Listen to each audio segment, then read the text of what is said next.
Welcome one and all, I'm Decoy, back with a new build, and this time I've finally made use of a shelter that I've been sitting on for far too long. So when you make your way down the ladder, you'll find yourself in this small little semi-claustrophobic room, set up with a bench and a bunch of lockers. Basically a nice little changing area before you head in through decontamination. Which does lead one to wonder, why do you need to go through decontamination? What is going on inside this place? Well, you're about to find out. So let's head on in. Photography of this area is not prohibited. Unless it's me, in which case I'm going to record the crap out of it. Now, we go in, we're going to hang a right. You can kind of see through right there a little bit. Now, there is a little bit of something going on there, at least thought process wise, and I'll touch on that a little later. But right here, this is freaking cool, alright? It took a fair amount of time to throw this all together. But if you haven't noticed yet, I have a bunch of robots hanging from the ceiling. Now, why is that?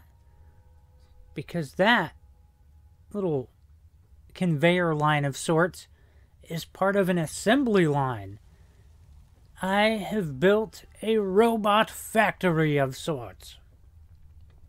Now, one thing of note about that huge area, you can't go in there. That is purely for looks. There are 4 doors out there, and you can't get to any of them. So a whole lot of time and effort went into just something you could look at. Now, let's head into the little room over here. So, this spot's got a little break room type area, as well as a reception and one of the control panels that run the decontamination showers. Of course, they don't really run it, but, you know, if you use your imagination, anything's possible. Let's get the door closed. Alright. Now let's move on. Now our next stop's going to be the door up here on the right. Now inside here, this would be like the management office, where the supervisor, or whatever you want to consider the person, gets to hang out and keep tabs on everything. I mean, their office has a view directly out onto the production floor. And if you think it'd be kind of bad having your boss just looking over you constantly, steps out the office, looks off to the left, and can see the break room to know who's hanging out in there. Yep, absolutely horrible. Now we'll continue on. We'll touch back on what's directly in front of us in a moment, because it is pretty cool. But first, let's head off into the security room. Plenty of firearms in here, and you may be wondering, why all the firearms? That's because it's robots. You never know when they could go crazy and start murdering people. I mean, it is kind of what they do. Work our way back out. So if you didn't catch it before, our first little viewing window with a conveyor belt just has a few of the animatronic cats on it. But don't worry, there's plenty more conveyors to go around. Let's head down onto the production floor. Now, I tried to decorate as best I could, but I did completely max out my budget. Got a few little containers tucked under the stairs, a bunch of odds and ends on the shelf. And then the first real conveyor I built was this one, where it's got all the different Assaultron looking steins, which always makes me think of Polly. I don't know. It's pretty cool, but I felt like it fit perfectly in with the whole robot factory idea. If we pop off into this room over here, we have the R&D department, where they're cooking up all sorts of new little robotic nightmares. Over here we have the tiny robot line.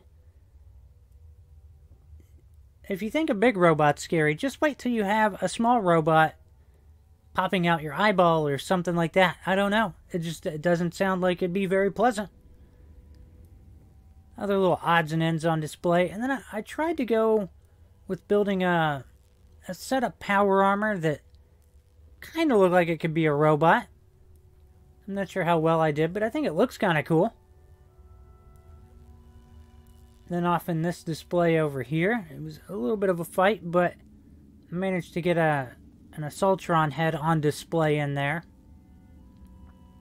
Kind of neat seeing the little lights blinking through the wood. And then, of course, one thing that was a necessity to have in this build was to fit in these chemistry benches, because I love them, but I don't really know what all builds they're going to fit into. Now let's work our way back out. Get this door closed. Now our next little conveyor line. Okay, hold on. Before I get to that, I do need to kind of touch on that. I have no idea what I was doing. I was just kind of messing around. Don't put too much thought into it. But our next conveyor line, got all the little Liberator bots, and they're feeding into an electrical machine of sorts. Now, the way I rigged up my power is the lights over here can't turn on. There's no power. But on the other side where they're coming out, those have power. So it gives a little bit of the thought that, you know, they pass through the electrical machine and it makes their electronics finally work. I don't know. It's magic. It just works. Back here is probably one of my favorite things in here.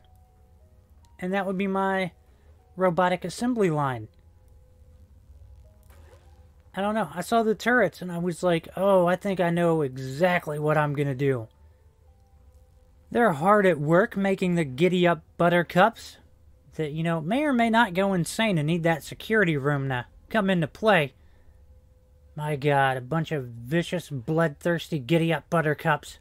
What has the world come to? Now back here, we've got a little restroom. I know that took a turn. We went from murderous giddy-up buttercups to a restroom. Right? Sometimes you got to dial it down a bit. So, nothing super fancy going on back here. I mean, a restroom's a restroom. I'm pretty sure some pretty nasty stuff goes on in here, but, you know, at least it's not murderous giddy-ups. Now, other than that, we're almost done checking the place out. A few little things on display here and there, including a few masks. And then around the corner, I've put up an entrance to another shelter just to give the illusion that the place continues on and is that much bigger. Because truth be told, the area you can walk around in isn't all that big. But then again, I do have that huge space that looks awesome, but you can't actually go in there. But who cares? Because it just looks freaking cool. And I love the little arrow on the red pipe, pretty much pointing the direction the conveyor is moving. I don't know. I absolutely love that area. But that is pretty much going to wrap up the tour of this build. But don't worry, I'll be back next week with a new build. I hope you've enjoyed it. Please remember to like, sub, and share. Later.